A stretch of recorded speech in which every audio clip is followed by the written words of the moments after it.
Hey guys, welcome to the VPC. I am Mitch, and today we're going into the final podcast of Season 2. This is Episode 5 of The Walking Dead: A New Frontier. This is going to be pretty... I don't know if emotional is the right word. Maybe it's just like, it's exciting because it's kind of ending the whole season, not series, and we're starting up a new one soon. So, with that being said, I'm going to hop in to the final podcast of Season 2. Let's go. Hello everybody, BrosForLife here, back with another video. Now in today's video, we are starting the final podcast, Season 3, with our friend, Virtual Party Center. Pretty legit. Finally, the day has come. Wow. This has been quite the ride, hasn't it? Yeah. And you are over here. Okay, so for anyone that doesn't know, Bros has been for the last 4 hours like, why doesn't my game look as good as yours? And he just found out his color settings were all effed up the entire time. But either way, this is the final episode of Season 2, and things kind of come to a close for everybody. But this one's going to be a little bit different because this is the first time that Bros and I have different endings. We have completely different endings. I mean, they're kind of the same in a way, like it gets to the same point where something happens, but getting there are some really, really drastic things where we make choices that are completely different, and we have different things happen. This season has been so different for both of us. It has, yeah. Like, I think the first major thing we did different was Conrad, right? Conrad, yeah. Okay. And then that, it affected things. It definitely did. It didn't end up affecting the ending, I guess. Kind of. Conrad had a small appearance in the year-end. I wonder, because, okay, so like usual, if you haven't watched the season finale yet, go watch it before you watch this. But I wonder, because doesn't Trip make a reference in your series about, you know, you killed Conrad, you know, I forgave you for that or something. What if you didn't kill Conrad and then you brought Trip with you? You know what I mean? I don't know. You don't know? But either way, like, Trip said he understood. Yeah, well, yeah, I guess I see what you're saying. More so, I don't know if it would affect anything in the game. I just wonder if it would affect the dialogue of what he would say, because I know I also wonder if he would have died where Ava died. Conrad or a Trip? Trip. Yeah, I don't know. That one's a weird one, because I watched yours and it looked like, to me at least, well, you know what? Let's just start off with our beginning of this the episode, and then let's get into that as we get to that point. Okay? Okay. Yeah. All right. So it starts off, and we're on the. I'm watching my video right now. It pretty much starts off, and we are playing the game Bones/Dominoes with our family. I've played that with my grandma before. Actually, it's really fun. It's called Mexican Dominoes. I had a whole class in high school called Lifetime Activities, and we just played games the entire time, and we played this game. It was very fun. It's such a fun game, though. Like, it actually is. And in this instance, apparently they were actually gambling. Like, Bros has become such a little gambler in my Discord server where he's spending all his points. So, but they're gambling, and Javi loses to David, and he owes him money. And now we find out that Javi's broke, apparently, too. That we didn't know that. I didn't know Javi was broke. Well, we kind of knew that because we knew that he suffered from a gambling addiction, and that's how he got, like, fired from baseball or whatever. I just assumed he just got fired because he gambled on himself. I didn't realize that he was actually broke from gambling at the point. Yeah. So that hit me. I was like, oh, snap. Okay. So we have to go buy this and then borrow money from our dad, which then we find out he has cancer. Which that took a really, really dark turn. It did. And David got so angry. David is such a jerk. He's such a pee-pee. He is. Did you just say pee-pee? Yes. David, so in the moment, I was like more in Javi's position. I was like, just play it cool, ask him what's going on. And David's just like, you're a coward. You're a piece of crap. Yeah, and I'm just like, what are you doing to your dad? You just found out you just got cancer. Threw all of the dominoes on the ground. He's like, you're a freaking coward, you little piece of poop. Yeah, I don't know, dude. He obviously has anger management issues. But at least me and you seemed to reel him in a little bit when we were in the conversations, and in yours, you actually said, David, cool down, blah, blah, blah. I just stayed out of it. Oh, yeah. So at least we didn't aggravate him further. That makes sense. Well, David didn't even really get that mad after I said that. He was just like, calm down, really? Oh, really? That's all he said? I can't remember what he said. I was working at the same time I was watching, so it was kind of like I blurred it together. Yeah. But yeah, so we find out he had cancer, and David goes little, freakazoid on him. He goes, he gets Larry in your face, as he did to Lee. And, oh gosh, I made that reference before. I thought David is Larry mixed with someone. Who did I say? Do you remember who I said? I think you said Kenny. Yeah, okay, maybe it was like Larry mixed with Kenny, or I don't know, but it was more so about he's just so. Oh, it was Larry mixed with someone that was really strategic and like Jane? Not Jane. Crap, I can't remember who it was, but more was it so from season 2. I can't remember, but it was more so about he gets hot-headed like Larry, and he was like strategic like somebody that we realized who it was. But oh my gosh, can you it's been a year since I played season 1, which is crazy, and you're almost done with the entire series, which is even crazier. I can't even imagine. So I played season 1 back in like 2014 when it came out, and I had to wait so long to finally play all these games. Yeah, that's true.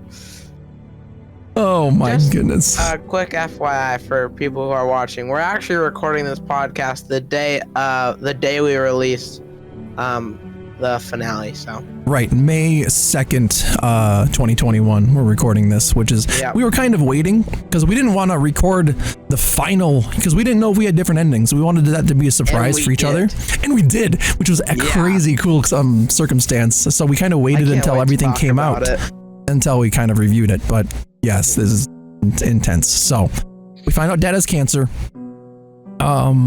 David gets aggro, and then pretty much it begins the actual start of the episode, right? I did want to mention how the dad did say that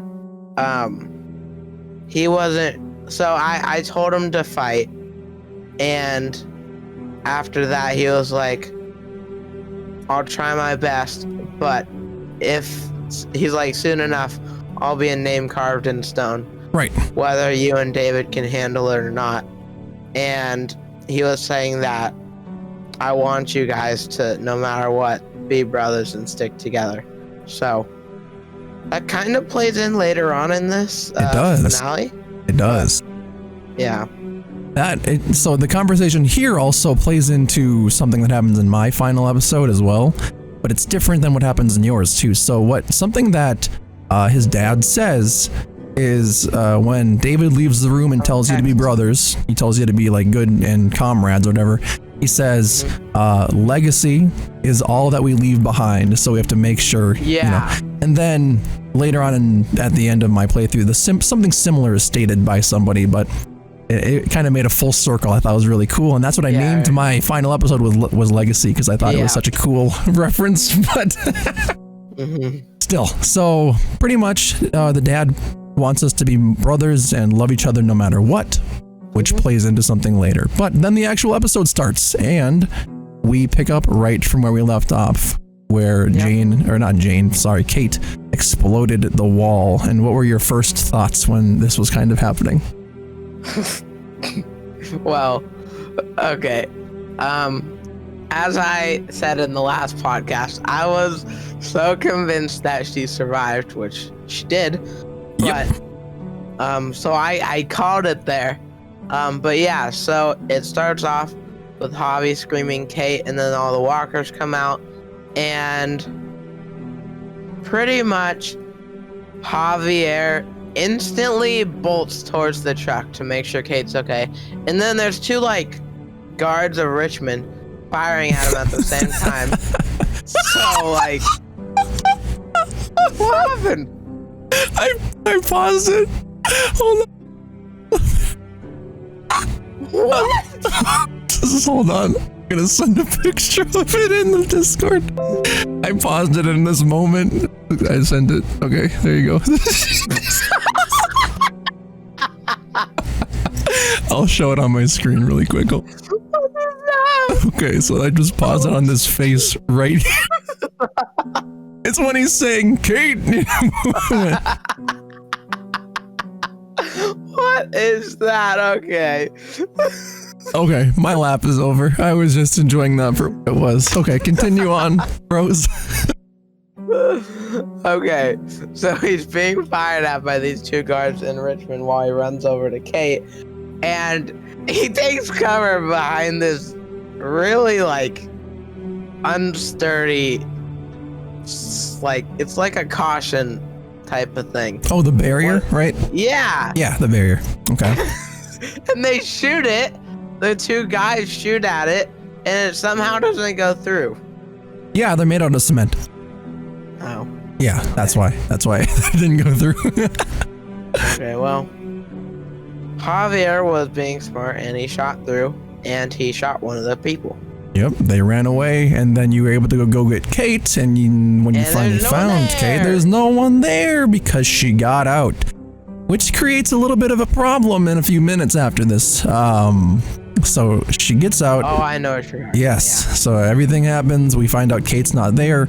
Then as we're running back around through town, David thinks he sees Kate and runs over and like tries to, see if it's her. You knew it wasn't Kate. I could tell because of the way she looked, and also I didn't think she was wearing a ponytail at the time, so I was like, Which she wasn't. Right. So I was like, My sister knew that too, and I don't know how I didn't. It was the same color shirt, and it was the same type of thing, and that's what was meant to confuse people, I think.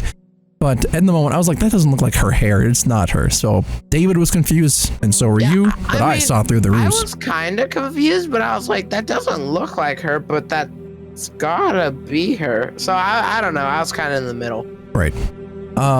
David gets there, and the zombie takes him down, and he's like, oh gosh, and then suddenly, out of nowhere, Kate comes and whacks him on the yeah, with a crowbar, which was really cool. And suddenly, David's like, hi, oh my gosh, and she runs right by him into Javi's face, like.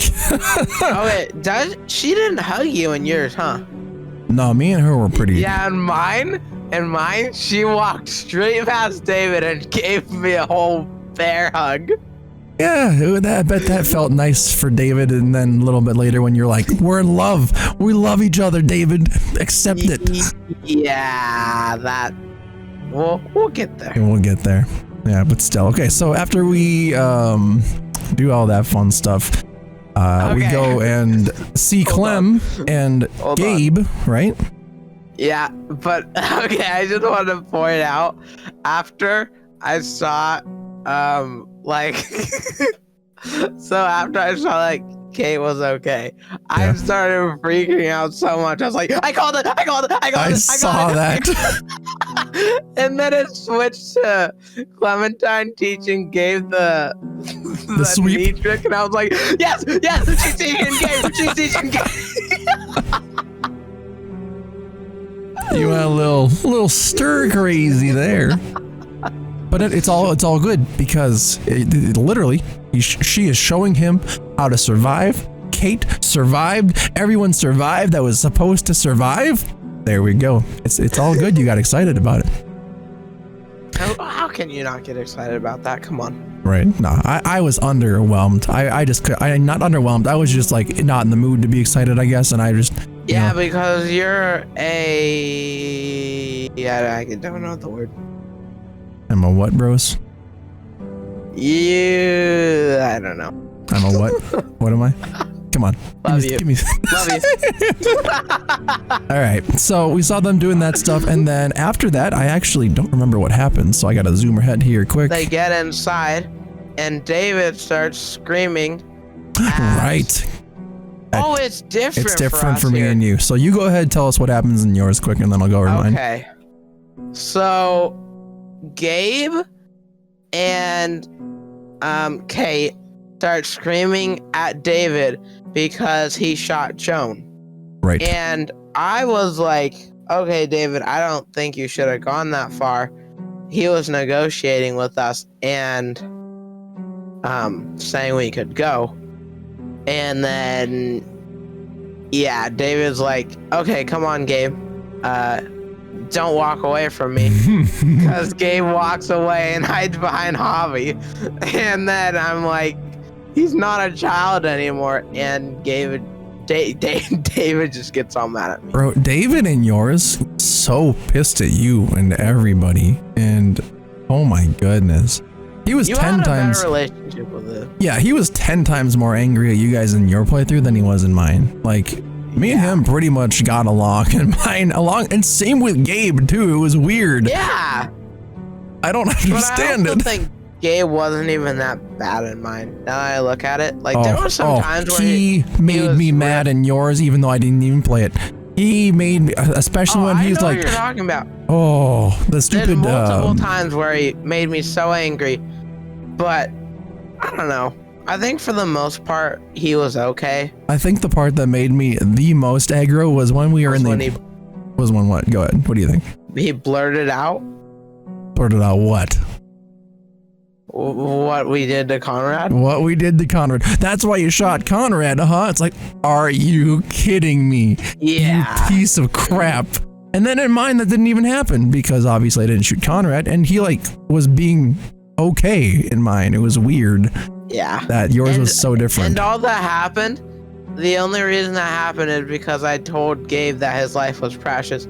And Gabe was like, oh, you're defending me? Okay, well, why did you defend Conrad when you shot him, huh? You little idiot. Yeah, you little idiot. But yeah, so pretty much the difference between ours there is everyone was mad at David there for, taking out Clint, even though, they were offering a deal. In mine, I shot Joan and chaos broke loose immediately, but that was my fault, and David ultimately got like spared from the innocence. No, he was more so innocent in that situation, and I was the one that took the blame. But still, Gabe and everybody, we weren't mad at each other. We were just kind of like, hey, glad you made it out of there. We're okay. They were mad at me like, hey, Javi, why did you do that? They were discussing what we were going to do. And yeah. So the blame shifted to me for that one, but it seemed to fizzle out fairly quickly. But they were also pretty mad at David because he was defending you. Correct. Yeah, everyone was mad at everybody except for whatever. Then what happens after that? Let's go. They go. Okay, Clementine and Gabe go with David to go. What were they doing? I don't remember. To go fix something, and then Kate and Javi said, "Let's make things right and try and help a few people." And we walked through that door. And that just, as Kate said, it looked like an absolute nightmare. Yes. It was, I don't know. It was just sad. They ultimately created, like, it's hard to get into this because they say, Kate is like, I'm blaming myself for this. I'm the one that caused that hole. It's all my fault. Yeah. But it's really not. It's Joan ultimately, if you think about it, because Joan was the one that caused the entire conflict.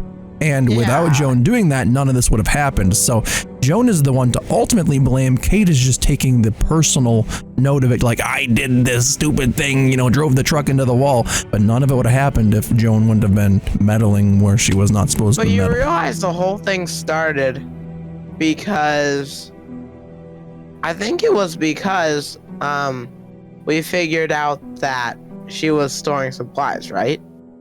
Not even storing supplies. She was raiding other camps for their supplies, which is what happened to Wellington, where we were currently staying. Yeah, and okay, I thought I noticed that as soon as it happened, like in the game. But then I looked at it and it didn't look the same. But then no, we did go back and figure out that one of the guys that shot her name starts with an E, I think, right? Edith, yep. Yeah. One of the guys that shot Edith at Wellington, that was like Clementine's caretaker or whatever. Yep. Whatever you want to call it. The girl that led us into Wellington in the first place. Yeah. The guy that shot her was one of the same guys that was in Richmond. Yep. So Yep. they Lonnie. did very well. Lonnie's his name, right? I think it was a different guy. It looked like Lonnie, but I'm pretty sure it was someone else. Someone did. Okay, he looked like Lonnie. Gotcha. Yeah, but yeah, so Kate and Javi are walking down the hall, and they get to the door where Rufus is in, the guy that we decided not to shoot in the beginning. Also, Eleanor is the one treating him. Yep, Eleanor, Rufus, and the girl's name is Fern. So I learned that Fern. recently. I did not know that from the moment, but strange names. I never realized people, maybe they chose their names for the new frontier or something dumb. But either way, they're together. Rufus got bit, and he's being taken care of by Eleanor. I wonder how this would have played out if we decided to shoot him. Right. But also, I've been thinking about that decision a lot lately, because I've been thinking about it, I've thought like why the other side would have shot him, and I think if I had the chance to go back, I think I actually would have shot him. And I say that because thinking about it now, like if you decided to shoot him, he wouldn't be able to go back and alert everyone that you escaped. Oh. You know what I'm saying? Oh. Yeah, I see. If you shot him, because essentially he's the reason that everyone comes back to the junkyard, right? Yeah, pretty much. And because he goes and alerts them. Oh my goodness. I didn't even think about that. Either way, they probably would have been there. But right. Yeah, the thing you're thinking of actually makes sense though, because if he would have died there, then they wouldn't. I mean, they would have been alerted probably like, okay, where's Rufus with the truck? You know, he's not showing up, but it would have been much later than what happened. Yeah. So I think now that I think about it, either way is definitely like good decision. Right. I completely agree. But yeah, so I wonder how that would have played in if we decide to shoot him. I'll probably go on. What? I'm assuming it probably would be someone else, but yeah, I'm thinking probably someone else. You know, it'll probably play it the same either way, but just different characters. What if it was Fern? Oh gosh. What if it was her on the bed? Yeah. Yikes. Slap her the arm. Oh God. Hey, all right, sorry about that. What if it was just her? Yeah, one person. And I guess then if it was just her, then we wouldn't lose two people. We would lose, you know, one person, I guess. You know what I mean? I mean, Fern didn't really die, but. I mean, I'm saying in the, if she was the one on the bed, then her daughter and her would be dead, not just, I guess, two. I'm being dumb. It's two people either way. But, I don't know. We're either way about this. Yeah, we get closer to see them, and Eleanor's the one treating them. Eleanor looks over at us like, "Hey, what are you doing here? You gonna cause more problems?" And we're like, "Hey, shut up! First of all, you traitor." And oh yeah, she was mad at you because you got Trip killed. Yes, apparently I did, but in my playthrough, remember, I saw through her plan. Yeah, you did. And I was like, hey, save Trip. And she gets mad at me either way. I'm like, you are something else, lady. Yeah, for me, it makes more sense because I said Ava, and also I did shoot Conrad. That's another reason she was pissed at me, but yeah. Right. And also, there was a choice that I wish I would have chose, and where she got mad at me saying, you got Trip killed. And there was this dialogue option that says I wanted to save him. I really wish I'd have picked that because I want to know what she would have said, but I didn't. So yeah, it's whatever. But I'll probably look it up in a little guide after we're all done with the story. Mm-hmm. So yeah, Fern comes up and go ahead. Sorry. No, you got it. Go ahead. Okay. So yeah, Fern comes up and she's like, we need to try and cut his arm off. And Eleanor and everyone's like, no, it's too far gone. He's been bitten for a while now. But she's so confident that it works. So I'm just like, okay, for her sake, I'll try it. But I know it, because in my mind, I knew it wasn't going to work. Right. I just tried it for her sake. I thought in your playthrough you weren't gonna do it. Like I knew in my playthrough I was like, all right, cool. I'm just gonna go do it because whatever. I've already caused enough problems here. I wasn't gonna. Because I knew that you knew that it was too far gone either way, and that you didn't want to cause any more pain to him because of what happened to Lee, and we already knew taking off an arm doesn't do much. But in my play, I was like, didn't patch her up like at all. Right, very true. But either way, we cut off the arm, and then he dies, and then Fern gets all upset and starts waving a gun on our face. Yeah. And that came out of nowhere too. We were just saying like, I'm so sorry that happened. And then Eleanor was like, I told you it was too far along. And we were like, let's just give him a sec to mourn. And then she comes out and just like, what you do? You caused all of this. You caused all these problems. I lost my little girl because of you, and my husband, and my blah, blah, blah, blah, blah. And in that moment, she's yelling, angry. We're trying to defend ourselves, and Kate steps in front of the gun. Like, no, I caused this. I caused all this problem. I actually thought that she was going to shoot Kate. I did too. I severely thought it. I was sitting there like, hey, oh my gosh. The reason I thought that too was because, like, I knew that if I was in front of the gun, I wouldn't have died because we're the main character and we're not that close to the end yet. Right. But when Kate stepped in front, I was like, okay, this actually might not end this well. might be more problematic. Yeah, exactly. So she's talking to Fern, and saying, it's my fault, but we want to fix things, do everything right. Fern is lowering her gun slowly but surely, and then out of nowhere, David just whack and cracks her elbow. And he breaks her off. Yeah. It was very unexpected, and then he goes over and just shoots Rufus right in the face.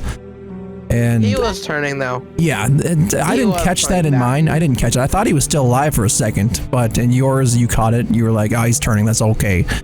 But yeah, then he goes and tries to shoot Fern on the floor, and then Gabe jumps on him like, don't do that, and he freaking shoves Gabe off of him. And oh man, I think he hurt Gabe too. I don't remember if he did or not. Let me zoom ahead actually. So, yeah, he did. Did he smack him or did he just push him? Ow, my elbow! Let's see. Go there. He lands right on his arm in a bad position. He's like, ow! Yes, you're right, he does. So then everyone's all scared of David, and he's like trying to say, oh, she was going for her gun, but then you look back and she's nowhere near it. Yeah, she was just backing up.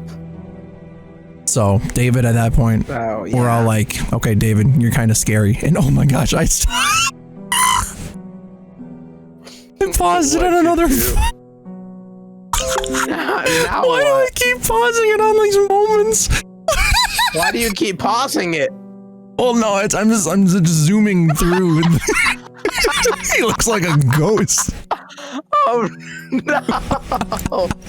I'm gonna zoom it up again quick. There's this one. Dude, oh, whatever. I'm zooming through the story, and I'm just pausing. It's paused right now, and it just has these frames that it just. Oh my goodness. Okay, so everyone's scared of David, and then he's like, "I'm on my own, aren't I?" And then he just walks off, right? Yeah, you said that so fast. I'm on my own, aren't I? They just walked off. He just walks off, but then that's the end of this episode, episode 15, right? Mm-hmm. And then the next one, it begins as we are meeting David on the roof. He looked like he was gonna kill himself. He legitimately looked like he was ready to just pop off. And I was really scared at that moment because in the moment, remember, my relationship with David was a lot stronger than what you guys have had. And but also in the moment too, not as much hate towards David had happened in my playthrough versus yours. Everyone kind of just despised him in yours. In mine, we were all kind of getting along. So I thought he might do it, but I was also holding on to the thought that maybe he wouldn't and maybe he was just looking. I don't know. But in yours, I was genuinely worried he was just gonna pop and go. But after he started talking to us, it made sense because he was just like, he was looking everything in this getting a view of everything, I guess. Yeah, he was using his like military brain to lay out the land or something. Was that right? Mm-hmm. Yeah, he said that water hole or something over there, perfect place for a trench, and then that big hill to the left, perfect a sniper's dream or something like that. Right. Okay. So basically, he instead of contemplating jumping off, he was more so going, oh, okay, this is how I think about things. I think, hey, this is perfect for military. This is all I am. This is who I am. And can I change from being like this? And we both said, yes, you can. It takes time. Right. But it can happen. And I keep looking over at that picture of David in the Discord. I'm going to zoom out of that for Stop. Okay, so yeah, we get up there with him and pretty much convince him to get down, right?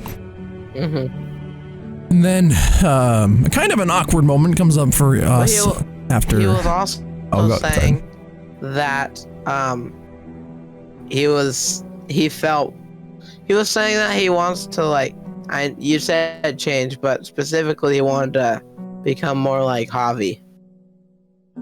He did?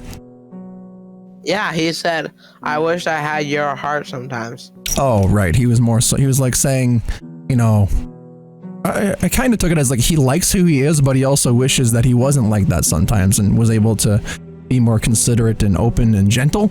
And he can't. He's like, that's when he was like, can I change? And we were like, it's possible, but. Yeah, and then Kay comes in, she's like, oh my gosh. I think she saw David on the ledge and she was like, whoa, what's going on? Come quick. Everyone come watch him jump. Oh my, okay. That option at the beginning, just jump hard. At first, I don't know if I caught that. Maybe I did. I don't know if I did or not. You did. You just jump already. Oh, I'm looking at it right now.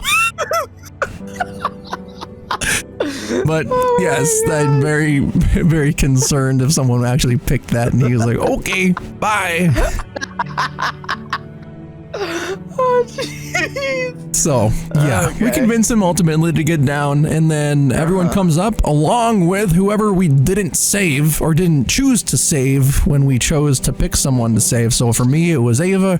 For you, it was Trip.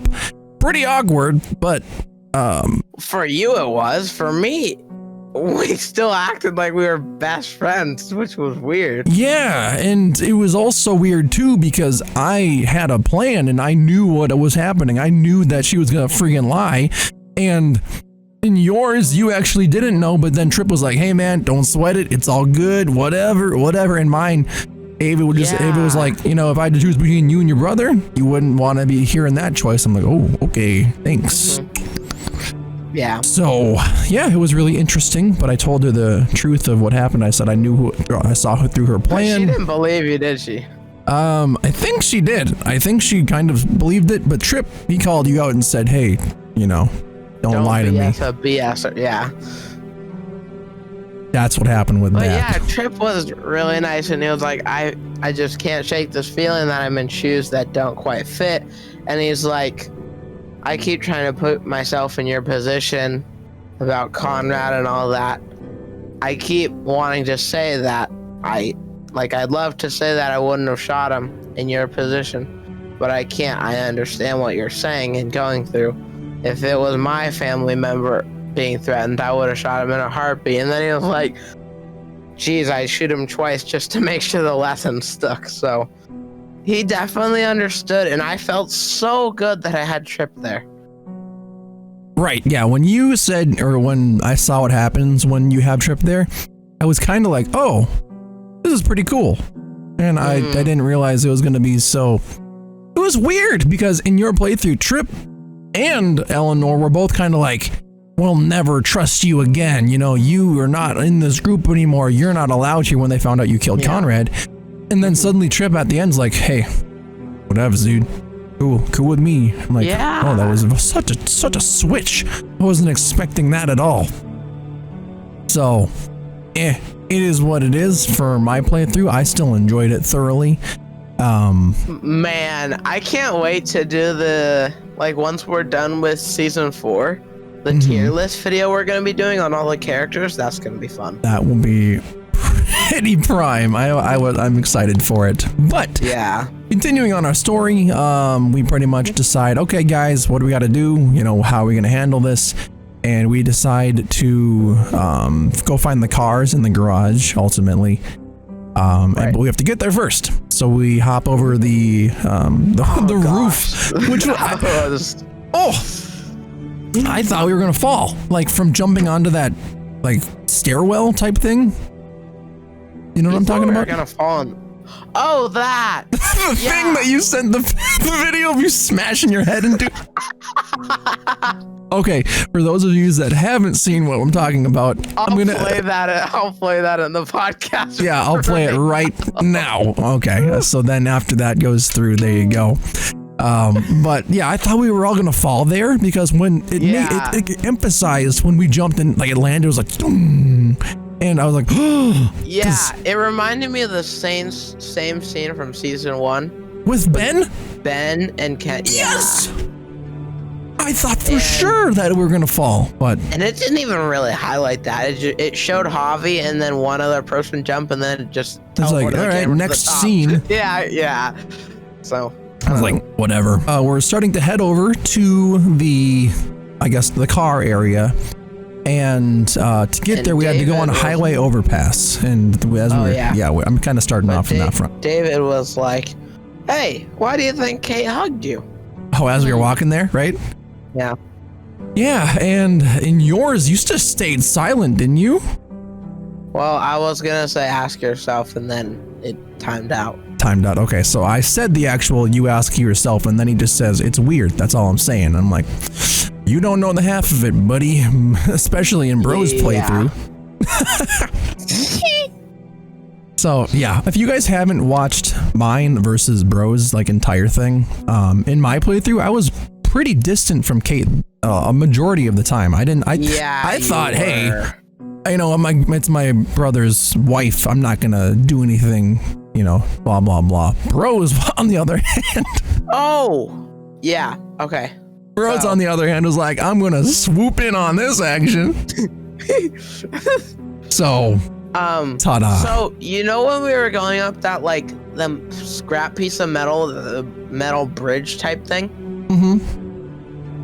Below, we saw a guy getting bit, right? That was the guy that we saw, that hit us or stabbed us in that, the armory. Yeah, I wasn't sure if you caught on to that. I didn't catch on to it until I was editing it. I was like, I recognize him, and then I was like, oh, I caught on to it. Yeah, I caught on to it when I was watching your playthrough of all things. Yeah. So yeah, ultimately David's starting to catch on. There's something between us. I mean, it'd be kind of between us and mine, majorly between us and Bro's. Yeah. And then we walk onto the highway overpass. And I think that was a bridge, right? It was a highway bridge, something like that. And in this moment, Gabe kind of shows us he's matured a little bit. Yes. Go on a little bit about what you thought about what he said.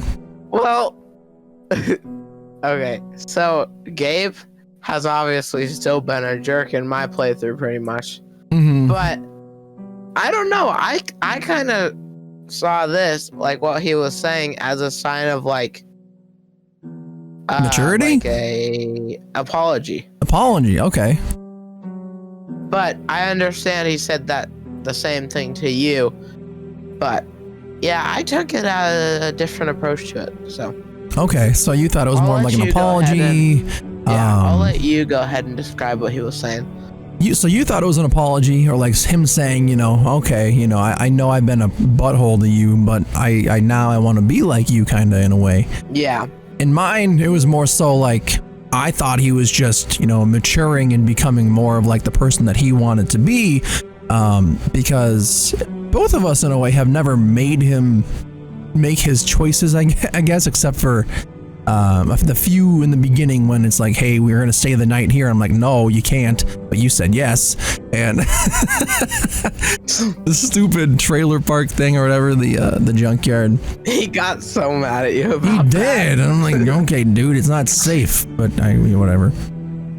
So I pretty much thought it was a sign of maturity, and you thought he was apologizing, which in a way, both of them are, they're in the same area. So yeah. Then we head over to the. Did you want to say what he said? I don't even remember what he said in mine. I just remember it was like, "Hey, I want to be like you." He was saying that his dad. Well, his dad always asked him as a kid, "What do you want to be when you grow up?" And Gabe would point to him, and then he was like, "Don't be like your uncle." Oh, right. Yeah. Yeah. And then I was like, if he asked you again, what would you say? And he said, he hasn't asked me yet. But then, he pretty much said, well, I would want to be like you, Javi. So. Which was really surprising to me. Also, because in mine, he's had a few aggro moments, like he pushed Gabe off of him that one time. Other than that, though, there wasn't really much of a reason that Gabe would say that in mine. Towards the end. Yeah. Oh my God. Towards the end, and when Gabe gets freaking smocked in the face with that wrench. That's actually not even that far away. We're getting there. We're getting really close, yeah. Which I'm also noticing we're 47 minutes into the podcast already, which is pretty nutty. But we also have like 3 pauses that were like a minute or 2 long. Right. But yeah, so Gabe, in my area, I was like, there hasn't been much happening where Gabe would be like, I look at you, Javi, I want to be like you. Mm-hmm. But then again, I also realized that Gabe spent the majority of his childhood so far with Javi. 4 years. 4 years, which is a long time. The only reason I'm keeping track of that is because, it honestly could have been 4.5 by now. By the way. Back in the junkyard, what? By the way, it's also confirmed that Clementine is 18 in season 4. So I'm going to make my comments this time around. Mitch. I'm just saying, bros. Oh, gosh. Okay, but I don't remember what I'm saying now. You're saying that he spent the majority of his childhood with because Kate said in the junkyard it's been 4 years. Yep. So what's making you pay attention to that again? You were saying I'm paying attention to that now because, and then I interrupted you. Oh, well, no, I was just saying the only reason I'm paying attention to that is because Kate said, I'm keeping track of that because Kate said in the junkyard that's been 4. Yeah. Gotcha. Okay. So after doing that conversation with Gabe, we have to meander ourselves around this car. It's a car that's hanging really close to the edge of the road. So. Mm-hmm. And then Trip saves us for me, and Ava saves you in yours. Right, and this is also where something happens between our playthroughs that differ pretty heavily. Bros, what happens in yours? So, as Trip is walking over, there's a walker that's kind of hidden behind the dashboard in that car, and he grabs Trip over the neck, and Trip he does a WWE thing and tosses him over his head. See you later, sucker. Yeah, and the line he said here, it was so funny. It was like, "Frick you, frick stick." What?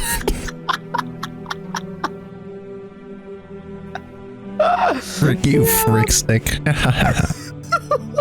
Oh, that's funny. Yeah. Yeah, and then pretty much the exact same thing happens in mine, except for Ava doesn't get to say "frick you, frick stick." She actually just dies. Which was very surprising. You thought she lived through that? I don't know why you thought that. Well, the only reason is because this game seems to like pulling fast ones on us, and whenever we don't see somebody die, they might come back later on. So wait. What? There's water underneath. Oh, there is? I'm just realizing that because when we get to the helicopter, you look down and there's water. Interesting. So in my playthrough, Ava may very well still be alive. I doubt it though, because I mean, who knows? Maybe Trip is still alive and will come back in season 4, because we saw Trip, both of them collide off the side of the thing, right? But yeah, but Trip had multiple walkers going down with him, so they probably bit him. He had multiple walkers going down with him, but remember, on the way down, one of the walkers smacked into that pipe. So. Oh yeah. Well, Trip also did. His head hit that pipe. Oh, it did? Oh, I thought that was a walker head. No, that was Trip. Oh, Trip's dead, dude. Oh, that's sad. Oh no. All right. Well, either way, that was a pretty monumental moment for each of ours, where Ava died and Trip died, regardless of our choice to save them and the choice, I guess. And it's unfortunate that happened, but it kind of opens up a way for maybe that they did survive somehow, and they can come back later. It'd be kind of cool if they did, but go on to what happens after that moment with the helicopter. Well, I guess we didn't really go over that much, but I did want to say that blade looked sharp. Which blade? The helicopter blade? Yes. I can't imagine holding that with my fingers. I'm not even. That hurt. That's what I said. I literally said that as Gabe was floating across. It also looked really thick. So I don't know. Yeah, I don't know. It looked rusty and sharp, so I was like, that's probably gonna hurt either way. But whatever. Jagged, but it looked. I don't know. So what Bros is referencing is there's a giant helicopter downed on the overpass over the bridge, and we're like, to use the blades to swing across. Yes, which is scary AF. And then, so the second to last guy that used that was David, and David put his whole body on it. He's a friggin' idiot. I have a lot to say about this. Because as we were starting to question, should we do this? Gabe was like, I'll go first. I'll do it. Whatever. So then Gabe starts walking up to it, and David walks up to him like, okay, here's what you got to do. Don't take too many quick steps. Don't actually jump up, or you'll put your weight on it and it'll fall down. So I'm like, okay, David knows what he's talking about. But then when David goes, he jumps on top of it. You're right. I'm so mad. He's a moron. And I'm like, you just try to tell your son what not to do, and then you do it. That's funny. I didn't even notice that. I was so mad at him. Like, That's stupid. Didn't even listen to your own advice, you bozo. Oh, gosh.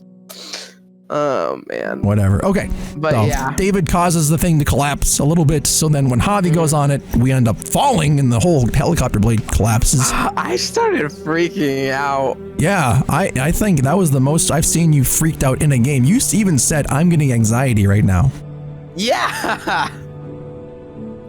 I was so scared.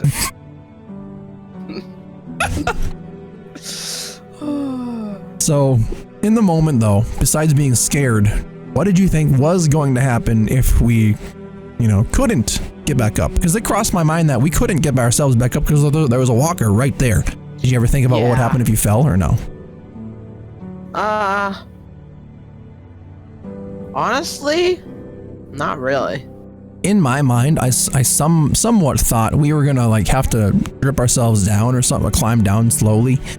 And then we would meet Ava or Trip that was down there that survived the fall somehow. That's what I thought, but apparently we just got back up. That would have made sense, yeah. So my theory didn't play out very well, but I thought maybe we would meet our fallen friend that went down. Because there were vines there. We could have climbed down with the vines. Right, I have to zoom ahead, don't I? Okay, go up here.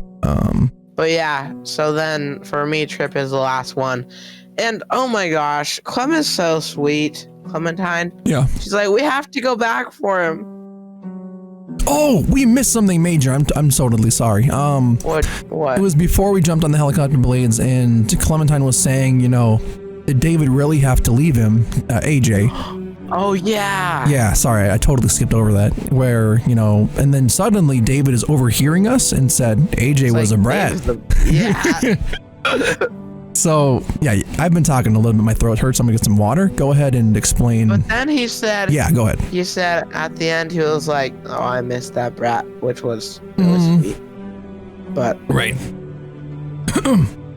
So yeah, it was weird. He kind of explained what happened. You know, they had a bad winter, and that he had to give him up. That's like the second or third time that our character's hearing that, because he was saying that to Javier in the church with Joan and Clint. Right. Yeah. So Clementine is the first hearing it, right? Yeah. So at least she had like somewhat of an idea, but then also what? What were you gonna say? No, what were you gonna say? I was gonna say me and you both had different opinions on what happened, because as he was saying it, Clementine's like, you didn't have to give him up, and in my mind I was like, if David thought that's what the boy needed to survive, if you know Richmond couldn't keep him around, I was like, okay, maybe that makes sense. But then in your playthrough you said I'm with Clem on this one, where it was David's responsibility. So go on about what you were thinking about. Well, okay. The reason I thought this is because I understood where David was coming from. Because, like I understood where he was coming from, but at the same time, Clementine cared so much about AJ. That was like the only person she had. Right then. So that's kind of why I was siding with her, and I was like, how could you give AJ up when that's all Clementine has? Gotcha. Okay. And also I can kind of see maybe if David gave him up, that it would have been, you know, circumstantial. But if David had to give up AJ, why not just go find Clem and give AJ back to him, or get back to her? Right. You know, so whatevs. It's whatevs. Okay, so ultimately we get across the helicopter, all of us do except for Trip and Ava. And then we see, we walk a little bit further and see that the car garage is overrun with walkers, and we have to find our way to get there. And Gabe is a smart boy, and he's like, oh, we can use a generator. Yeah, he pulled off a smart boy plan, and David's like, hey, you getting pretty smart, man. When did you get so smart? I tried to make a joke, and I was like, hey, I taught him well. And then David got mad. I saw that. No, David was like, oh my gosh. And we were joking about it. He gave you the eyes. He gave you the stupid stare. No, but he was giving you like a funny stare. Like me and like David took it as a joke, like I was trying to say it, until Gabe said, it's okay, Dad. He did, and I was like, okay, Gabe, I was trying to joke with my bro a little bit.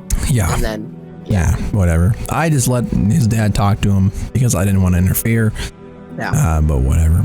So someone gives us an idea of what to do about these walker problems, and what happens then? Clementine with the big brain, and this is a second, or she's done it 2 times already. One in season 1 with Lee going to the Marsh house, going back from the Marsh house, remember? Right, yep. And then the second time last season while we're trying to get out of Carver's camp. Yes. Oh, wow. She is battle hardened. Oh, my goodness. I didn't even realize that. Yeah. So she's not the one that has to do it this time. She gives someone else the idea. So she pins it on us. I found that conversation between Clementine and Javier so funny and so cute. I can't remember what happens, but yes, I agree. Something about she was like, it stinks really bad. It's like, ugh. Like bad or worse than you would imagine, and everyone's just like, okay. Javi's like, all right, well, I got myself into this. Okay, whatevs. Yeah. So then Javi goes down, knocks out a walker, cuts out the guts, and meanders his way through the crowd to turn on the generator, and things get really interesting when they enter the garage. Yes, they do. This is where our stories turn. Our stories completely separate at this point. Well, yes, actually, yeah. They well, okay. Maybe 5 minutes into the garage, they separate completely, but all right. It's a little bit different because Bros has different dialogue than me because he fell in love with Kate and I didn't. Okay, go ahead, Bros. Okay, so pretty much what happens is we turn on the generator, we get into the garage, all the walkers are distracted by the generator, so they don't even know that we're in the garage. Right. So yeah, we're talking, and David's like, David's like, okay, there's this truck. We gotta get back home to the last place we were all family together. And he was like, Clementine, you're coming with us because you helped with my family. So we're all like, this is a big problem. And, well, at least for me, I was like, no, that's not the plan. We're going to get ourselves killed. Home is gone, my friend. And... My friend? Leave me alone. So, yeah, I was agreeing with Kate. And then Gabe was the only one that said, I'm with you, Dad. I love you, and I think he kind of wanted to get to know him better, right? Because yeah, he wanted to spend more time with him. Know his dad much. Yep, and he's like, you wouldn't understand. He's my father, and yeah. It makes total sense why he would want to go with him if he never thought he was going to see him again. Right. So yeah, I understand completely. So, but yeah, so while okay, I didn't like how David was still treating us like he's the boss of everyone, because he was like, that's an order. Right. And that's when Kate slapped him. Yeah, that's when Kate went up and she was like, smack! Whapped him right in the face, and you do not get to do that. We are not your soldiers. How dare you, blah, blah, blah. When are you going to realize you can't do that to us, David? And then she goes, I am done with you. And I was like, ooh. Mm-hmm. The moment she says, I am done with you, the moment she says, I am done with you is when our stories completely split. Because then the moment she turns around and she says to me, I can't believe I loved you. And then I can't believe I loved either of you. And then in yours, she walks up and kisses you. Yeah. What the fuck? Yeah. No. Interesting moments. That happened. And okay, the funny thing is, I didn't even acknowledge the fact that David was watching. The first thing that I was like, and he was like, and she kissed me with my walker guts all over. Yeah, I was noticing that. Like, I thought you were gonna be like, we're kissing right in front of David. Oh my gosh. And the moment you're just like, wow, she kissed me with walker guts? Gross. Come on, you should know me by now. Yes, I realize now, bro. But still, yeah, we pretty much have a similar conversation where David is very mad. Like, what does she mean? Or what does he mean by that? Huh? What's going on? Mm-hmm. And then in Bros, he says, we're in love. Yes. In mine, I'm like, it was all her. I didn't have any part of this, man. Yeah. And he didn't believe you. Yeah, he didn't believe me. And then he starts to fight us. Then he starts punching us. Yep. When Bro says punch, he doesn't mean punch. He means punch. I made pow. Pow. Smack. And then he grabs a friggin' wrench. Mm-hmm. So... yeah, that happened. And then it gives you the option to either fight back or say, I love you. And I kept saying, I love him. That was probably the smart call. Because I looked up a thing and I typed in, so I did exactly what I told you not to do because I knew you'd see spoilers, but I knew a way how to not do it. How? There's a thing I have on Chrome called unspoiler, and it blocks spoilers. So I set it up to block The Walking Dead season 4, and okay, whatever. But okay, so what happens? So if you fight back, well, okay, it's interesting. If you fight back whatsoever, you cannot save David at all. You can't say David whatsoever. David dies ultimately no matter what. If you say I love you over and over and over, you have a chance to save him. Yeah.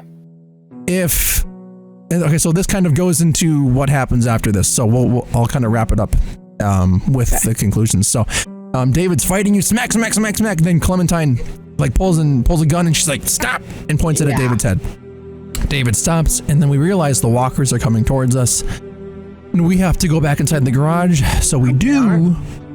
And what? No, they aren't. Wait, yes, they are. Sorry. Yeah, they go back inside the garage, and then we turn around, and David slams the door with Gabe, and they drive off once we pull open the garage. But also, the reason that Clementine pulled her gun is because she remembered the fight between Kenny and Jane last season. And she didn't want to get to the point that it got with them, which is very smart.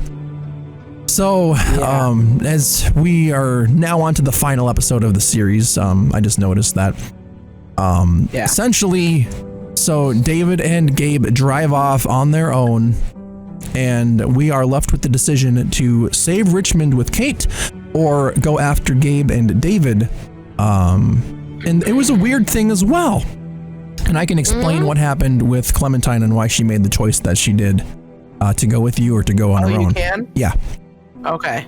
So, in the moment, you can choose to go with Kate and save Richmond, or go with and find David and Gabe and protect them. So, the thing with Clementine is Clementine can either choose to do exactly opposite of what you do. You can kind of leave the choice up to you, or you can choose to just go with you no matter what. Yeah. It all depends on your choices that you made in the flashbacks. So the reason why she didn't go with you was because you chose to not take Ava's offer to go to the New Frontier. You chose. Really? Yeah, so it showed, or it gave her a lack or a sense of distrust. So, she couldn't trust what was going to happen, so she went on her own. So that's what happened, and that's why in mine she chose to go with me, is because I chose to go with Ava in the flashback. But then this also brings me to something, because while I was replaying all the endings, the first time I did it, Clementine said she's going with Kate no matter what. Really? So how does that work? Oh, interesting. And then I'm assuming there's probably another one where she goes with Gabe no matter what. She goes after Gabe no matter what. Yeah. Yeah. So, okay. So it all depends. It's a really weird. Let me pull this. Give me a second. Yeah. Okay. And 3. Got it. Okay, so I have the spoiler blocker up. We're all good. Let's go right there and pull that right there. Is that episode 4 or episode 5? Is it 4 episodes or 5 episodes? 5 episodes. Okay, let me go here. Pull that up, and there we go. Okay, so Soul Survivors, nope. Victory, that's not the one we're looking for. Family values, here it is, got it, okay. So let's go here, go to the shed right there, okay. So Clementine, there it is, okay. Clementine has decided to intervene by shooting David and stopping the fight, which is what happened in your playthrough. It's a potential thing. But if you say, I love you when you're fighting David, you'll continue to stay on David's side and won't fight back regardless of his attacks. This approach will enable you to save David if you decide to follow him. So, which you didn't follow him, which you went with Kate. The fight back option, you'll turn hostile and start fighting back. As a result, Javier won't be able to save David during the possible rescue. Then, Clementine has decided to intervene by shooting David and stopping the fight. Unfortunately, David takes game. What? How does that work? What makes her shoot David? I don't know. I didn't have her shoot mine or shoot him. You had them, that happened in the other playthrough, right? Yeah, once I played it again. David takes Gabe with him and decides to escape. You will be subjected to a twist, which is a result of the decisions undertaken in the previous episodes. Clementine will decide if she wants to go with Kate or follow Gabe. Everything depends on the impression your previous decisions have made on the girl. So then the cards are on the table. You'll need to decide whether you want to join Kate or follow David and Gabe. Pretty much, this is where everything comes into place. So it's a very confusing, conflicting area. But if Clementine says she is going to go after Gabe and David, and you go with Kate, which is what happened in your playthrough, then David dies no matter what, and she saves Gabe. Okay. If she says, I'm going to go, oh gosh, I'm already messing up. If she says, I'm going to save Kate, and you go after David, or she goes with Kate to save Richmond, and you go after David and Gabe, David and Gabe both die, which is a pretty serious ending. Wait, if you go alone after David and Gabe. Really? Yeah. They both end up dying. Oh, jeez.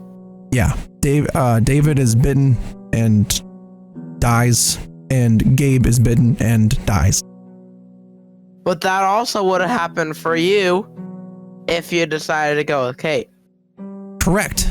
Because then, they would have all came with, and they would have been dead either way. But if you go with, or if you go searching for Gabe and David yourself, David's already dead, but you get to talk to Gabe as he's bitten and turning, which is kind of crazy. The one that I had, and I was crying. Oh, you saw that ending? Yeah, that's the only ending other ending I got to play besides mine. Oh, and I was crying. It was so sad. Yeah, I haven't seen the actual videos. I'm only reading an article, just explaining out the choices. Mm-hmm. And then the other outcome is what happens with me, where I went with Clementine to save Gabe and David, and then Kate dies in the end. Honestly, I'm glad that I decided not to join the New Frontier when Ava did that, because if I did that, right, it would have been either Gabe and David dies, or Kate dies. Yep. So I think I had the best ending out of all of them. Oh yeah, and so it kind of goes on how you played the entire season as well. Yes. Because in your playthrough, you fell in love with Kate, and then you got to live and start a family with Kate and Gabe surviving. In my playthrough, I was kind of buddy-buddy with David, and I wasn't too far into a relationship with Kate, and David and Gabe both survived, so in my playthrough, I thought my playthrough went pretty good with an ending, so... Really? You liked yours? Yeah, I liked mine a lot, because in the end, Kate ended up being a savior for Richmond. She saved the day and died a hero, and I got to keep my family, in a way, so... I don't know. It just kind of goes on how your viewpoint is of your relationships. I liked Kate way more than David, and you were kind of the opposite, right? Mm-hmm. So I guess we both got what we wanted then. Yeah, more so, I wasn't infatuated with Kate. She wanted a relationship. I wanted more so a family ship. I wanted to just be her family and not be intimate with her at all. Yeah. And that helped keep a lot of the pressure between me and David low too. Yeah. So whatever. Okay, let's continue on. Bros, this is going to be kind of the part where we split off, and what I mentioned at the beginning, it's kind of different for the podcast. Bros kind of go and say what happened. No, I'll let you go first. Are you sure? Yeah. Okay, so essentially, I chose to go after David and Gabe on the motorcycle with Clementine, and Kate went to go save Richmond. So me and Clementine are riding through the city, going super fast, super fun, and then we meet up. To be honest, that shot with, oh my gosh, just that ride with you and Clementine was so cool. So sick. It was so sick. I'm so happy that I got that shot. Yeah.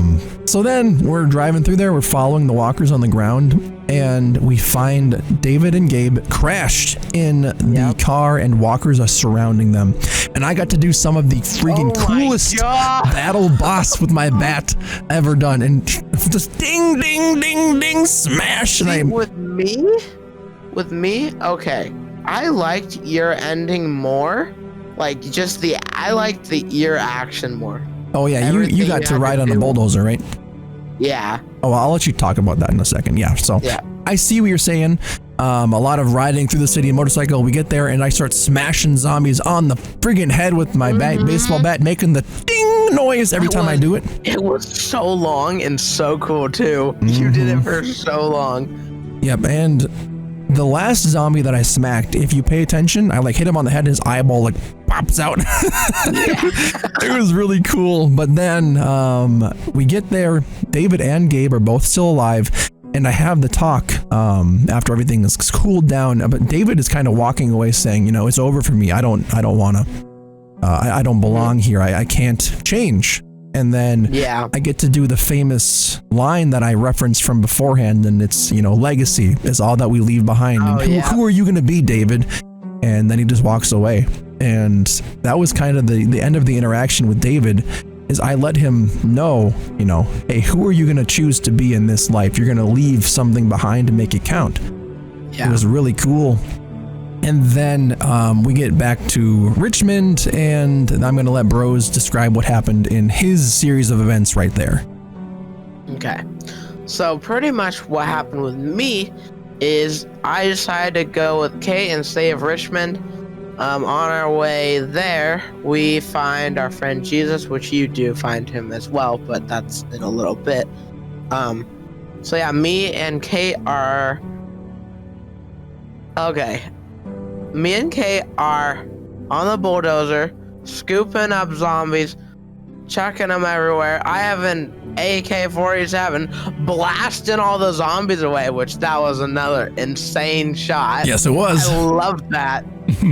But yeah, so we were blasting away zombies with our AK-47, and then we got in the bus, get the little scooper thing in the front. She lifts us up. We push the button to open the gate. And that's when we let Jesus by, and pretty much that's how we save Richmond. Right, and I learned it's called a busket. I didn't know that it was called. I had no idea what it was called, and now I learned.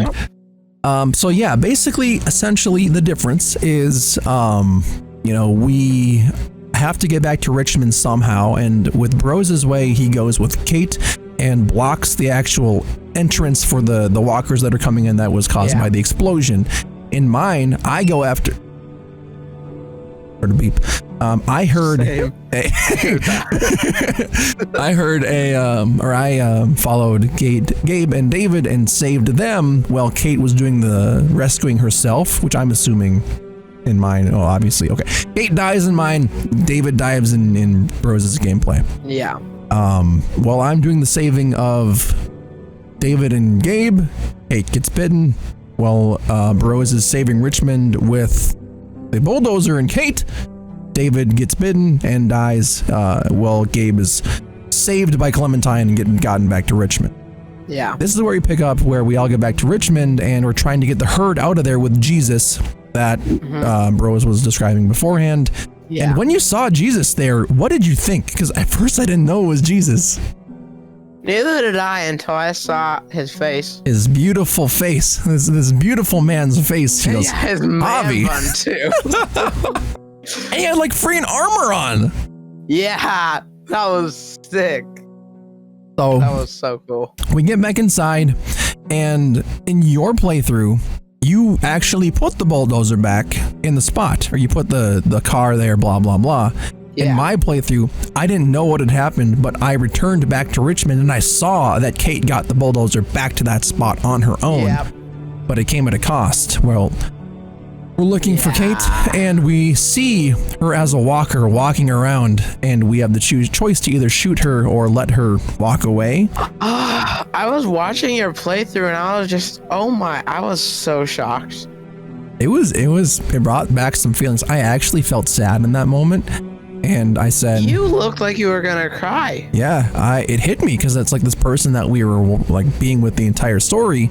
They're gone. Yeah. Even though I didn't have the like super romantic connection, they were still part of the family. And it sucks that we had to lose them like that. But I chose to shoot her because that's what we've done with Lee and anyone that we really cared about. We don't want them to be a walker. We want to actually let them rest. R.I.P. And then, okay, go ahead. What happened when you saved Richmond and things happened? So yeah, we saved Richmond, and then I guess we were talking with Jesus or something. No, I guess we were just, what was happening? Hang on, I'm gonna play and fast forward. Okay, so we opened the gate, we placed the big car down, and block up the entrance where all the zombies are getting in. And then, yeah, I guess we just go back to the square where that big meeting was. And Clementine comes out with Gabe, and she's like, David, he's gone. And it looked like Gabe was bit. Yeah, he had some markings on him, and I was like, "You good, dude?" Yeah, but he apparently was. He was just sad. In the one where he's actually bit, where does he get on bit? The arm, and it looks so horrible. Oh, it geez. was a massive bite out of his wrist. Oh, jeez. Yeah, it was so sad.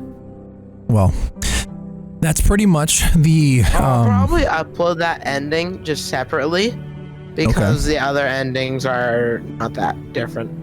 Oh, okay. Yeah, I think there's a total of 4 different endings that I saw that I read about. And then after all that has happened, it says 3 days later, and we get to see, them placing up a picture of whoever died, right? Yeah. And in my playthrough, I noticed that they put Kate's picture right next to Joan's for some reason. That happened with Gabe's picture and mine. Oh, and the one you just did? Yeah. I was very confused about that. I'm like, so the person... Oh, yeah! I'm glad I didn't kill Joan. I'm like, because her picture wasn't on the wall. It made no sense to me, dude. But whatever. Did you have your talk with Gabe and Kate at the funeral place, or did it? Oh, you had it with Kate, right? Wait, you had one with Gabe? Yeah, my talk with Gabe. Well, Kate was dead in mine. No, I know, but I just realized you didn't actually have a funeral for David.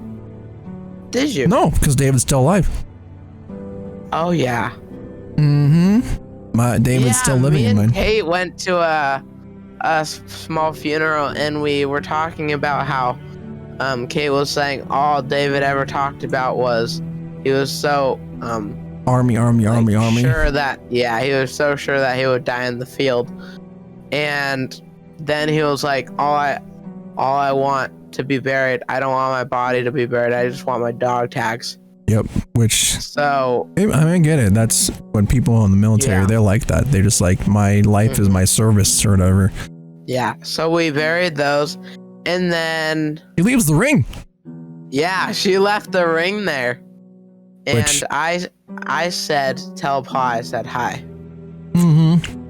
Which was great. I think that was a fitting ending for David. Honestly, if that's how he was going to go out, he was going to go out with some action going on, because that was who he was, Yeah. But I digress. That's pretty much the end of the new frontier, quote unquote. But then we pick up a little bit more into Clementine, where yeah. Okay. Do you want to start with this stuff? Yeah. Hey, go ahead. You sounded so sweet. You're like, yeah. Okay, go ahead. Because Clementine's adorable. Come on. Oh, wait. Yeah, I forgot also. Me and Kate are starting a family. Right. Yeah, you and Kate are starting a whole family. You're going to start over and let things ride. But yeah, there's some... I'm going to just go over the whole ending of mine because those are a few chats we had, and then you can go over yours because yours is a tiny different. Sure. Yeah, go ahead. So yeah, we went out and we walked out of the church and we went and talked to Jesus, and now he was pretty much saying like, hey, if you're gonna compliment this, or if you're gonna be the leader of this of New Richmond, as far as I'm concerned, this town's in good hands. And I guess you had the same conversation here too, right? Yep, I do, and I pretty much agreed with him. I'm like, yeah, dude, I'm gonna step up and take care of everything. Same here. And I was pretty much saying like, Jesus, you're an awesome dude, and I really like you, bro. And then I said red armor, bro, and he's like, cool, thanks, bro. Yeah, thanks, man. What was that about? Do you know? No clue. He just got really awkward right then and there. I have no idea what that was going on about. I wasn't sure if I accidentally made an inappropriate joke or what, because I was so awkwarded out. Yeah, no, you didn't make an inappropriate joke. He was just weird about it, so I have no idea. That was the first time I've seen him be Maybe weird. he didn't like it. Yeah, I don't maybe know. he didn't like his armor. I don't know. But yeah, so I was saying, I think I'm going to step up, lead this place. And he was like, hey, as far as I'm concerned, this town's in good hands. So yeah, Jesus is really nice. He's a really kind guy. Really cool, really hip, and he can take on any walker he wants and get out alive. Yep. So yeah, we both said we'll step up and lead this place. And then Gabe comes up, he's like, hey, Jesus. And then Jesus was like, hey, Gabe. And then he was pretty much just like, thanks for coming back, blah, blah, blah, blah, blah. And then after that, is this where Clementine comes in? Yes, it is. Oh, yeah, me and Clementine are talking, and Dr. Lingard comes by. That made me sad that I didn't save him. I totally remembered, or I totally saw that. I'm like, oh my gosh. So nice. He was like, unfortunately, there's not much I can thank you about right now, but I'm going to keep looking. And I'm going to keep looking for a way that I can say thank you for. Right. And then now that I'm thinking about it too, because you let him live, Richmond still has 2 doctors instead of just Eleanor. Eleanor and, So you're better off than I am in terms of doctor support. So, yeah. But yeah, I'm glad I saved Dr. Lingard. But also, instead of Dr. Lingard, you had a chat with your friend. I am forgetting. Oh, Conrad! There you go. Yeah, there you go. Me and Conrad had a talk, and I was so happy. Like when I saw him, I'm like, yo, that dude. was such a sweet conversation you guys had. He was talking about Francine, and it was just like, I'm looking at it right now, and it's just like, we got to see him go through all of his emotional stages. Like he went through his grief stage, he went through his regret stage, he went through his like acceptance stage. Yeah. And now he's finally at the point where it's like he's okay with everything that happened, and he's ready to settle down and just take his life wherever it takes him. But also, you know, he said that Francine liked to read, and now he's taken that upon himself to start reading. I think that's one of the books that she gave to him. Yep. Right? Yep. I don't remember the exact title, but it was something that she gave him, and he's finally reading it for her. And I was like, oh, that's beautiful. Yeah. But that was such a nice moment with you guys. Yep, and I wish you would have got to have it, but somebody shot Conrad. I'm sorry. Yeah, so after that, Clementine comes over and she's like, hey, can you help me with something quick? Yeah. And this was a great moment. I love this too. So pretty much, Clementine's saying, can you do me one more favor? And it cuts to a scene where we're cutting her hair, and her hair is so wild. It is she's a little wild thing. Any of that? Nope, it's all under the hat.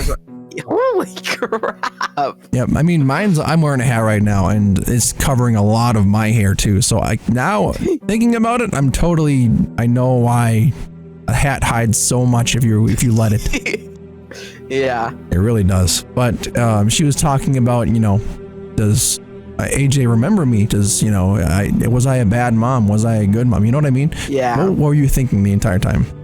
Well, before that, it was all about Gabe, and she was like, I think I gotta go and find AJ, but I'm gonna miss Gabe. He's pretty annoying, but I've gotten used to it, and it's nice to have someone to talk to. And I was like, you know, the dude's got a Mondo crush on you, right? She's like, does not. And I was like, oh my gosh, you have a crush on him too. I do not. I call BS on that. I think they got a little crush on each other. I was like, I give you my blessing. And she's like, I'm gonna take those scissors and stab you. I was giggling so much right there. That was so cute. It was very cute, and part of me hopes that they maybe connect a little bit later, just to say hi, what's up. No, I don't. Maybe. When I say connect, I mean like reconnect, just like, hey, how's things going with you? Yeah, I know what you're like saying, but I don't know how next season's gonna play out. I think it's gonna. I don't know. I have no idea either. We can discuss a little bit of that once we get to the end screen. We need to finish this. But so basically, she talks about AJ. She hopes that he hasn't forgot her. And I said there's no way anyone that meets you could forget you. Right, yeah. Anyone that meets Clem never forgets Clem. Ever. Never, ever, ever, ever. Even if you don't like her. Right, even if you don't like her. Then you're dead to me. That's right. You're dead. We give Clementine a haircut. I thought it looked pretty decent, but Javier apparently was like, let's just put your hat back on. You said she looked like a soccer mom. That's mean. No, okay, so soccer moms can look good, and she pulled it off, and that's what I meant by that.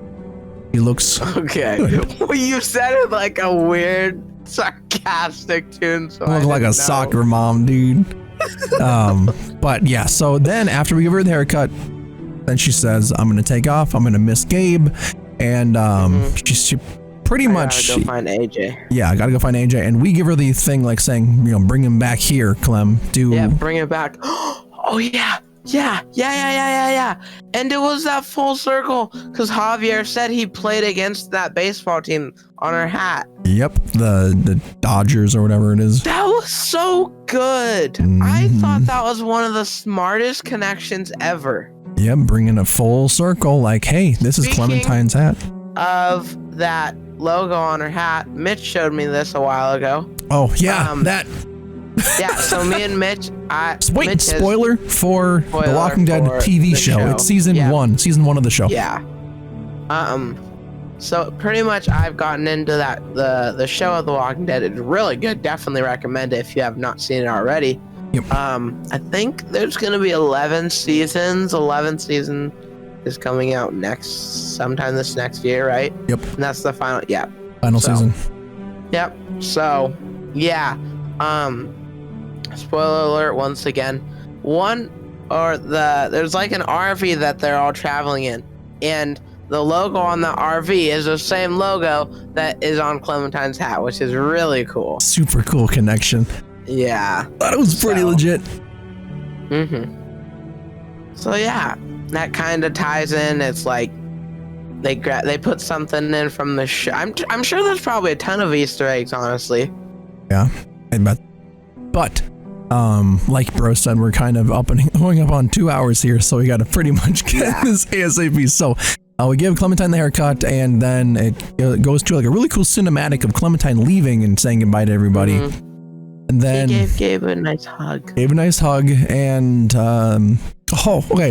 A side note, just let me throw this in. I know we have to end this quick. In the thing where Gabe dies, and Clementine is there, Clementine can actually give him a kiss before he dies, and he gets shot in the head. What? Yeah. Really? Yeah. Yep. I will show you that a little later, but I need to see that. Yep. It's nice, but then Gabe dies, so it's not nice at the same time. So then Clementine leaves, and we get this nice cinematic of her going to find AJ, but I thought this was, Bros, I was watching you're like, this is so cool. Hey, she's doing her thing. And in my mind, I was like, Clementine, be quiet. Stop shooting your gun. You're going to attract them. You're not doing the leg thing. She wasn't being smart. And I was like, oh no. After I saw yours, I was like, oh no. Yeah, she was being super irresponsible, not taking precautions, but it's probably just a cinematic and whatever. No, but I'm also pretty sure that she was just distracted. She needed to get to AJ as soon as she could, so. Correct. Okay, so then we get a little thing of how everyone felt about us. And I'm not going to read each bullet point, but I think it would be good if we say what our experience was like. For me, okay. So for me, my experience with David was compassionate. How was yours? Mine was heartfelt. Yeah, I think that sums it up pretty good. That sounds pretty good with what we kind of went through for each character, or for him at least. Yep. How about Kate? Also, I love that music that was playing. That was so good. It's great, except for it copyrighted my stream or my video. So mad. Was it a strike? No, it was a claim, but I don't get to earn any money on it anymore. Yeah, so for me, Kate was loving. Mine was distant. Yeah, I saw that. And I also was very confused because it showed a picture of me and Kate kissing, and I never kissed her in the junkyard, so I don't know what that's about. No, it's just showing like pictures from, I guess, the majority. Excuse me. That's the majority, I think. Very interesting. I'm looking at my picture right now, and Javier has the slash in his shoulder from the cut when they're kissing. Where? In the photograph that was taken. Let me see. Okay. Yeah, that's the second kiss, though. The second kiss in the car? I didn't kiss her.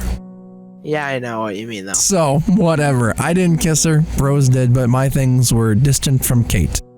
All right, and then the next one, Gabe. For me, Gabe was caring. I had considerate. So, Okay. It makes sense, I guess, for our playthroughs. Yep. For me, the next part, New Frontier story. Trip died. Trip Eleanor died. is still alive. Still alive. Yep. Got that for me too. Next, what is it for you? I have The next Ava one. and Lingard both dead. For me, Ava's dead. Lingard is alive. See, that's awesome. That's really cool. And I'm glad you guys found out AJ's location no matter what. And I'm like, oh, wow, nice. Cool. The next one after that, I have Conrad and Jesus still alive. Yep. For me, Conrad is dead and Jesus is alive. I wonder if Jesus can die. I don't think so. I don't. Maybe. Nah. I don't know. If anything, it would have to be while they're doing the raiding. But then again, you wouldn't have that interaction with him at the end then either, so I don't know.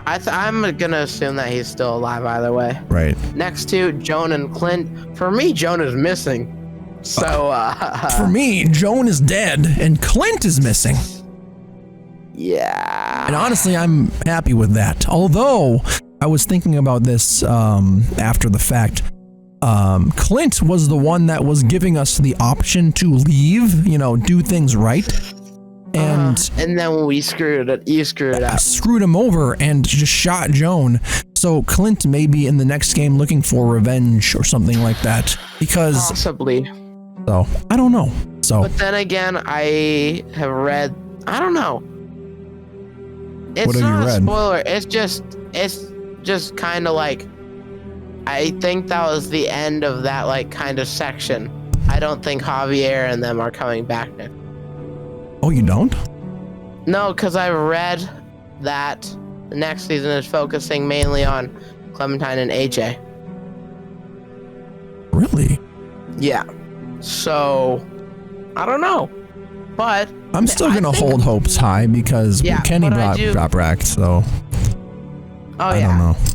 I think Joan could come back for me and we're somewhere else and we meet Joan somewhere completely different and maybe she's changed. I don't know. Maybe, things have gone worse for her and she helps you out somehow or she joins you. I don't know. We'll have to see. Yeah.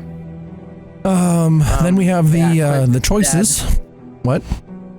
Yeah, Clint is dead for me. Clint is dead. And then we have the choices. It says, did you stand on the ledge with David? And 92% of people did.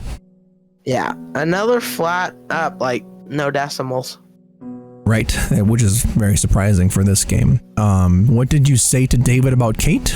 And you confessed your love. Yeah, I confessed my love. I was with... That was the majority, though, so you can't be mad at me. Right. And 15.9% of people denied having a relationship with Kate. That's a low number. But David didn't believe me. Then again, I don't know. I'm surprised that you're in the very, very small number of people that didn't even do a relationship with her. Yeah, I don't know. My mind was just hey, it's my brother's wife, and I don't want to be in this weird situation thing with her. In the beginning, I was kind of like playing around with the idea of it, but then as things went on, I was like, nah, let's focus on survival, not necessarily the relationship right now. But that, just from this one alone, about 82% of people had a relationship with Kate. Let's see. I'm looking at it. Players confessed 82. your love, came clean. So then, yeah, wow, that is a lot. Yeah. Holy crap. Okay. Wow. I am in the low numbers. So nice. All right. Well, next one. Did you fight David back? I mean, you both didn't. 6%. 36 seems high for like fighting back. Yeah. And that, oh geez, that means 36.5% of people had David die no matter what. Oh wow. Uh-huh. Also, I noticed some guys in the credit, his name is Rocco Taco. I just oh, it says Telltale Pets. That makes more sense. What? I thought that was a person's name. Yeah, it says Telltale Pets. Max the dog and Ray, Pixel the corgi. Yeah. That's cool. So there's like pets on set? That's pets on set. I'm guessing that's kind of cool. That's really cool. Turtle the turtle. So everyone, majority of people did not fight David, but some did. Did you go with Kate or with Gabe or after Gabe? Wow. This one was crazy. Only 36% went after Gabe. Yeah. And whoa. I'm curious. I wish it showed what the final outcome was for like the surviving. Everyone? Yeah, I want to see what people did. Last season it did. It did do that last season, but not this one, I guess. But, weird. Yeah, it's unfortunate. So 35.9 went with Gabe and 64 went with Kate. So a majority went with Kate to save Richmond, and the rest went with or after Gabe to try to save him, try to save David, and it must have been not ended well for some of those people. And then after that, final choice. Did Clementine go along with you or go on? And for you, she went with you. For me, she went alone. You went alone, which is very surprising. I don't know. Well, I get it now that I've read that it's the backstory, the flashbacks. But beforehand, I was like, why? What causes the differences and whatnot? Right. And part of me was assuming it was like, are you going along with her or with the things that she's doing? Stuff like that, but it had nothing to do with that. It was all about the flashback. Totally threw me off. So, okay, so that's all the choices. Before we end, I want to do a few things. It shouldn't be too long, maybe 10 minutes max. Sure. Okay, so first thing, what were your favorite moments from each episode of this season? Let me think about that quick while I go and clear an alert. That'll take a minute. Okay. Yeah, I might need to think about this. So there'd be 5 moments that we would have to keep in mind. Episode 1 for me. Mitch, are you still there? I think he is. Yeah, I'm here. I'm just okay. Yeah, I think from episode 1. My favorite moment was probably just showing how like everything came to be. Like, does that scene? Actually, no. Favorite moment from episode 1 was finding Clementine. Oh yeah, that's probably up there with my favorite too. When I was thinking about it, I didn't even think about finding Clementine, but let's just say this. Okay, favorite moment is finding Clementine in this episode 1. But without Clementine, what was your favorite moment? I think it was how like at the beginning it started off with a completely new family, and you got to know them a tiny bit. You got to know their situation, and then like a tiny bit afterwards, it showed the whole family all grown up. I really like that. I like that too. For my favorite moment without Clementine, probably I actually got goosebumps, and I was like, oh my gosh, at this moment. It's the moment where the girl is gonna bring the grandpa the cup or whatever, and they're like, he's awake, and then you see the shadow of the dude in the door, and then it fades. That was cool, yeah. Oh, I was like, oh, this is so cool. Yeah, that was really cool. Okay, Episode 2. Yep, episode 2. What happened in trying to think in episode 2. I think, is this when it ended with us finding David? That was episode 3. Episode 2, I believe, was after the raid at Prescott, right? I'm pretty sure that no, that's the raid kind of started. Yeah, the raid at Prescott happens, and then it ends, and then we pick up being raided?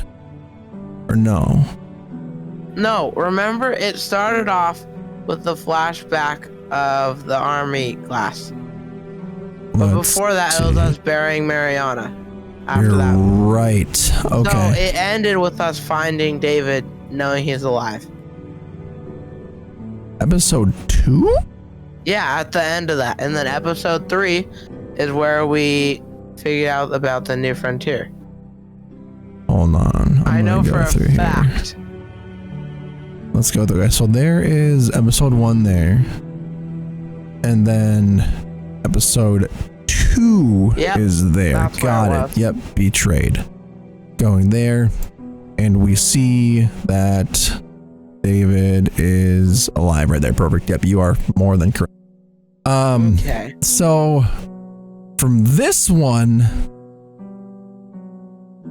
oof, I'm not sure actually. For me, oh, I know what mine is. I know exactly. I'll go ahead and do mine. Sure. My favorite part from this season 3, episode 2 was I'll share 2. One was when Clementine dug the grave for Mariana. I just thought that was so sweet of her. And then also where we saw Jesus in the train tunnels kicking those zombies like a ninja. That was insane. I think my favorite point for this one was probably when we saw David. Now, I think that was probably my favorite part because in the moment I was like, yo, it's David, and I was really excited. Right. But then all these emotions hit me like, oh my God, we are still alive, but he's the leader of this gang that's been raiding people. And I had so many emotions, but then we find out what happens, but still. Okay, then episode 3. What are you thinking for that one? How did that one end? Let's see. I'm looking here. Looks like we here. Looks like this one is the one where we get locked up with, or we don't get locked up. We confront Joan about what's going on, and they pull their guns on me and David, and then we get sent to the prison area. Oh, that's how it ends? That's how it ends, yeah. Okay. I think my favorite moment from that one was... What was the beginning flashback? Okay, so for example, this is the one where we go to the warehouse and find out what's going on with them stealing supplies. Oh, yeah. I know where I'm saying with this one. My favorite moment is the Conrad killing Badger part for me. Yes. That was so good. Yeah. But for me, I think just that whole warehouse scene was my favorite. Was pretty legit.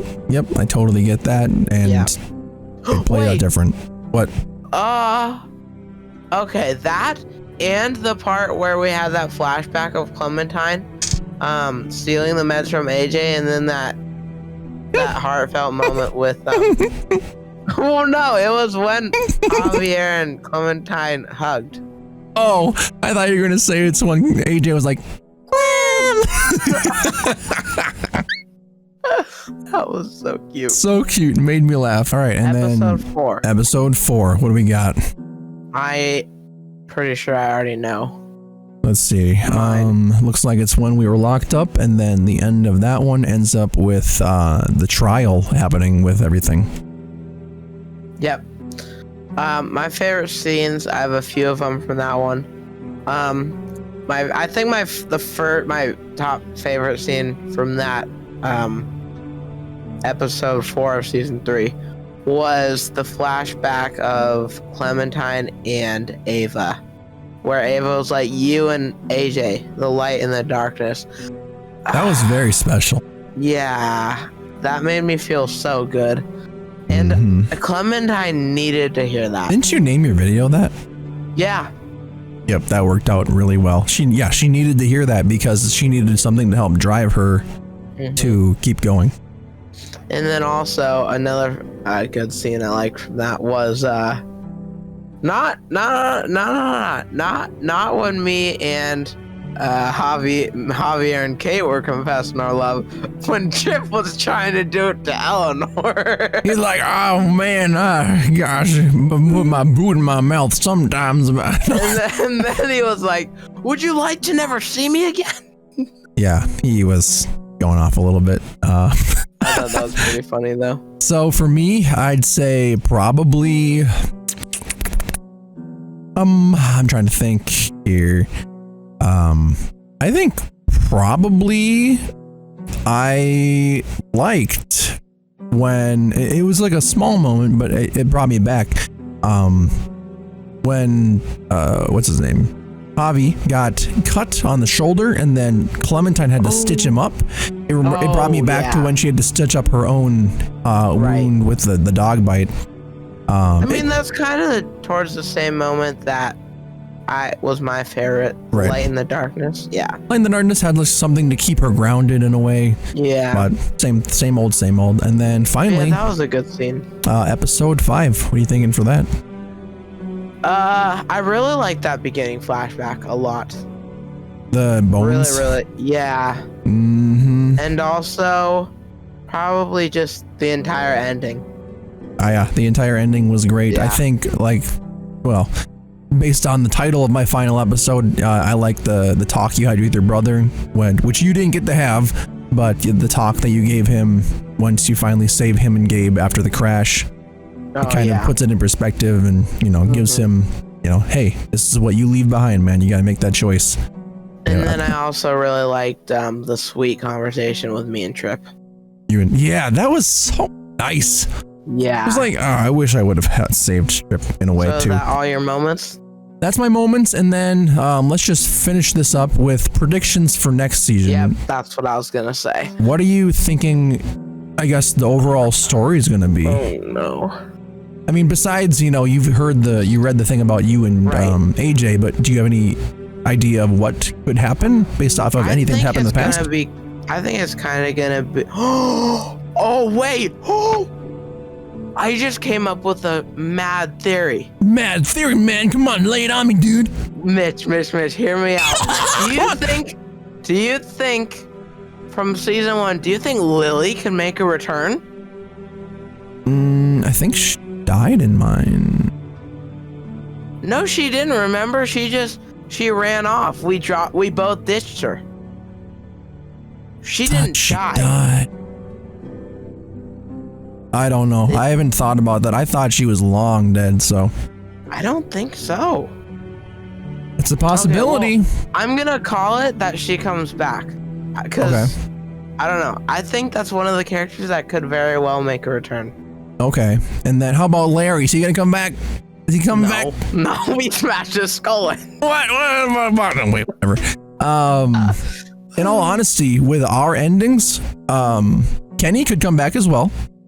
Think about that. Kenny could come back too. Let's see who else could make it. I mean, Javi, if Javi reappears as well, because Javi survived both of our things. Trying to think here. I mean, okay, besides people surviving and coming back, what do you think the story might be? Do you have any inclination on that? I think it's gonna be us teaching AJ how to survive and stuff like that.